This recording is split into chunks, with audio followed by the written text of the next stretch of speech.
Well, hey Dream Team, welcome to another episode of The Five. Thank you so much for taking the time to watch this video, and we are excited, getting ready for the fall, getting ready for the new launch of the new small group semester coming up in a couple weeks. We're wrapping up 21 days of prayer this week. There's lots going on, and we've just spent some time today discussing how can we really even take the Five to new places of engagement.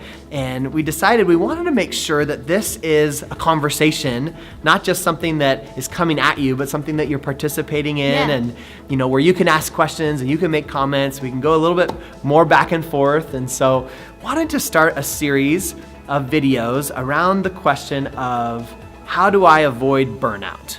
We're in this season where it's full of busyness right now, but as we head into the fall, there's so much more, right? There's school, and there's things that start up, and there's all kinds of new responsibilities and small groups and outreach, and there's so much that happens. And I know that one of the big concerns for a lot of people when it comes to, well, should I make it out to that prayer gathering, or should I lead a small group, or can I be involved in one, is that question of, is there too much on my plate? And what if I get burned out? And I don't want that to happen. And that happened in my last church. And so it's a question we get all the time, is how do I avoid burnout? And so we might just spend the next couple videos talking about that, giving you some strategies and tools, but we wanted to share a couple thoughts today. So Jamie's gonna share one of her big ideas for how she avoids burnout. Yeah, one of the things that we've just learned in our own personal life is how to get really good at rest. So that during the times where we're busy and we have stuff on the calendar and we're going, that we're being really effective inside of those times, but then when it's downtime,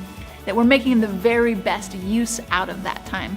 And we were just noticing even this year when we were on vacation, is sometimes you get into a rhythm for rest and it creates this expectation going into it. Like we had went to Glacier Park this last year, we loved it, we spent a day there.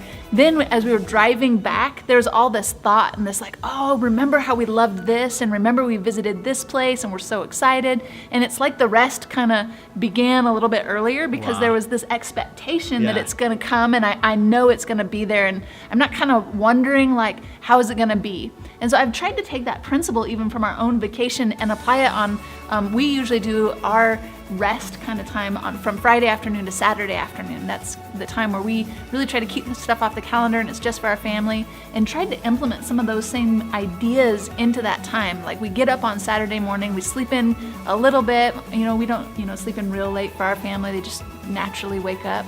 But then we make breakfast all together, and there's this idea of like, oh, every Saturday now, this is what we do, and we kind of hang out and we talk and we play some games together. And even though breakfast might look a little bit different every single week, we're kind of trying some new recipes, and there's just this buildup of expectation then, hey, I know what's coming, and it's like it allows you even to rest before you even get there, because you already know that you're really going to enjoy that time. So that's one of the things that we do, is we just try to be very intentional about the way that we do rest, so that it is really refueling us inside of those times. Yeah, that's right. As I was thinking about this question, how do I avoid burnout? I couldn't help but think first about prayer. Yeah. And I think a lot of times when people consider the idea of burnout, they think about cutting things out of their life. I want to do less, I want to commit to less, I want to be responsible for less. But I've got a conviction that burnout doesn't happen because of doing too many things or too many activities. It actually comes from doing too many of the wrong activities. Yeah, We've all got the same amount of hours. We actually all are the same busy. Some of us are spending those hours doing right things, and some of them are spending doing wrong things. Some of us are spending time doing things that refuel us, and some of us are just like spending them continuing to work hard and grind.